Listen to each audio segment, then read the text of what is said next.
vậy nữa.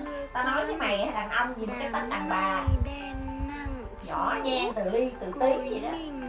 Con đàn ông vậy nữa. Tao nói với mày đàn ông nhìn cái tánh đàn bà nhỏ nhen từ ly từ tí vậy đó. Con đàn ông vậy nữa. Tao nói với mày đàn ông nhìn cái tánh đàn bà nhỏ nhen từ ly từ tí vậy đó. Tao nói với mày đàn ông nhìn cái tánh đàn bà nhỏ nhen từ ly từ tí vậy đó. Vậy tao nói với mày đàn ông nhìn cái tánh đàn bà nhỏ nhen từ ly từ tí vậy đó.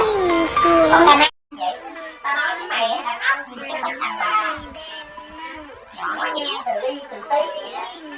Con đàn ông vậy tao nói với mày đàn ông nhìn cái tánh đàn bà nhỏ nhen từ ly từ tí vậy đó. Con đàn ông vậy tao nói với mày đàn ông nhìn cái tánh đàn bà nhỏ nhen từ ly từ tí vậy đó. Con đàn ông vậy tao nói với mày đàn ông nhìn cái tánh đàn bà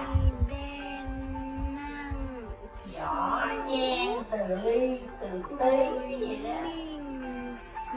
Con đàn ông đi yêu kia nữa thế rồi